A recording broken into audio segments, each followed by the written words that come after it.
Welcome to Cut the Crop, keeping you in the know about everything you grow. Researchers, growers and other interesting folk delivering insights and information on topics ranging from agronomy to profitability. Brought to you by the Foundation for Arable Research. Hello and welcome to Cut the Crop. My name's Alison Stewart and today I'm talking to the 2024 Arable Farmer of the Year, Simon Nitschke, and Simon is also the Maize Grower of the Year. So welcome and congratulations, Simon. Thank you. Good morning. So we're really just going to have a chat about, I suppose, your farm business and the contracting business that you run, and just have a good chat about what you've been doing and what has driven the success of your farm business. So maybe just start off by telling us about your farming operation and then the contracting business. Yeah, sure. So we, or myself, third generation in the industry, really. Firstly, we had my granddad was large in the arable industry here with Supply Malt Europe. We were one of the first growers there. And then the contracting business itself began with my uncle and my father. And so used to do large areas of grain contracting and locally around Marton, Waverley, and really needed another avenue string to the bow when I came along. So after university and working in the UK, came back and continued the operation, but really found, as a lot of people do, we just didn't have that next step to secure our grain sales and storage and things like that. So probably what would have been now 10 years ago, we bought the silo complex. It was a 3,000 tonne silo complex, no dryers or anything like that at that time.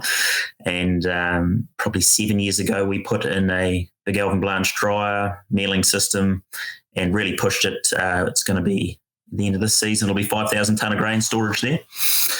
So we've sort of pushed that in that avenue just to really secure our end sales, add value, and to have effectively a fully integrated supply chain from leasing or growing the grain right through to processing, harvesting, drying, and adding value and on selling into whatever markets we are selling into at the other end. That goes into, we have 150 hectares of our own land just in Marton and lease up to between the maize, wheat and barley, anywhere up to sort of be another 400 to 500 hectares depending on the season. We also have a large group of key growers within our group that are large maize, wheat and barley growers. And we provide that service. I also buy anything I need off them to supply our growing number of end users. So I'm really interested in I guess your thinking that you identified that the growing the crop side of the farm business had risks associated with it, and you wanted to mitigate those risks by sort of moving up the supply chain. Did you see that as a big risk that you had to take? What was your I guess rationale for wanting to move out of the production side? Did you see something down the track that concerned you, that the farm business with just producing crops was going to be challenging, or was it just something you fell into? No, we were sort of we'd been harvesting and doing contracting for a long time. The returns can be seasonally very fickle. You're only if you're growing on the commodity market, you're at the whim of effectively the end users we had around us. And of course, the Malt Europe, what it was, Canterbury malting company back in the day, then they were always a very large end user in the local industry. But we found it was getting also very difficult to get rid of feed grains and things like that for a premium product. I mean, we found that you were always taking the bottom price. You couldn't hedge against the markets when it was getting used because we didn't have the storage facility. And so it was a next step really to increase profitability out of the whole situation, really. I mean, we were doing a large number of cattle as well, incorporated in lamb trading with our grain business. But especially when maize came along, it was those options weren't there, and you had to diversify to get the grain into the end users. So we do a lot of kiddling now, and different grain blends. We don't do any palm kernel, which a lot of people ask, why aren't we doing blends? But it just it doesn't get enough volume through the system. I mean, a lot of the blends are only 10 to 20% of these mixes that go out. So we tend to do large blends, get product moving quickly to get effectively paid for it, because it costs a lot of money to carry it through. So we definitely saw an opportunity there. The complex came up. It needed a lot of work, but in our area, it was a large volume of tonnage for the North Island to give us a starting point, really, to diversify into that. Yeah.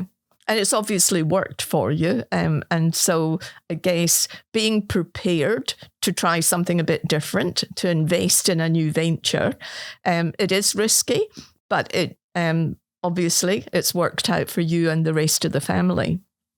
Yeah, definitely. It was a big step for us, especially because we didn't have the relationship. We had the relationships with the growers, but not for the end users. So that was a big step for myself. You had to really go and sell yourself and find those end users. And I mean, we've got a great base of end users now. We've got really good relationships with, and that's key in the arable industry. If you've got good relationships and a good trust model with people that know you produce a good product and you can guarantee it effectively, then they very rarely go away and go somewhere else if they're happy with the product coming out. So yeah, it was a big step for us, but definitely a good one going forward. And we're just continuing to expand to meet the needs of the growers in our area, really. Yeah. So if we move back to the sort of the farm and the production side, I mean, you obviously get some nice high yields for your grain. Just talk through sort of your basic management, strategy and philosophy. Yeah, well, especially for the maize, I mean, we make sure that we're choosing well-draining ground. I mean, we do a lot of our maize on river silt ground. A lot of it's on the Wangahoo, Turikina, which are definitely silt rivers. So we have a good base to start with. I mean, they can be quite acidic. We put a big emphasis on getting the simple things right first, and that can be a real overlook for a lot of people in the industry, especially up here. They overlook the basics, and we're finding, because we're doing a lot of lease ground, it tends to pay dividends. So we're very conscious on working well with our pHs. We always, especially for the maize, we're looking at getting them up around 6.3, 6.4 religiously. And that pays dividends further down with the utilisation of the fertiliser. So we can effectively pull back because our utilisation's there. We're doing a lot of work around pH with testing in grids, because we're finding a very uneven distribution. Of course, it's all ag line. We're using a lot of crop fines. So we're working hard to get more even yield across our paddocks now in those high yielding areas. And we're seeing dividends coming back in respect for that. We're definitely as well looking at even seed emergence is huge for us. We have a very small growing window, and we tend to grow quite fast up here. So we need to get it all out of the ground, nice and even. And if we can get that well established, that's doing very well for us for the high yields, that's for sure. Yeah, and it's interesting that, I mean, just doing the basics right, I think people forget how important that is, and I mean, even just, how you calibrate your sprayer and, and your planting equipment and all of that. If you get that right, it's amazing how all those little bits make a difference. Oh, yeah, it definitely does. And we work with very, very talented people in the industry that, I mean, it's a big thing for us to take people that know what they're doing. You've got to use them. And like in the maize industry, I mean, Pioneer's great for that. And a lot of our spraying contractors that we have as well, they're all top of the game, and we really push them hard to get the best out of them. But they do a fantastic job. But it's just working around with those people. And if everyone knows your end result and where you want to be, then everybody works well and appreciates that. So timing is essential, especially with small grain and things like that with sprays. We've seen a lot, especially in our wheat up here now, seen a lot of fusarium issues with head blight. So we're always chasing that with the wheat conditions. It always seems to rain at flowering. So just working with people that work well with you, we're seeing great results out of that as well. So now you're part of a Growers Leading Change group, so tell us about that.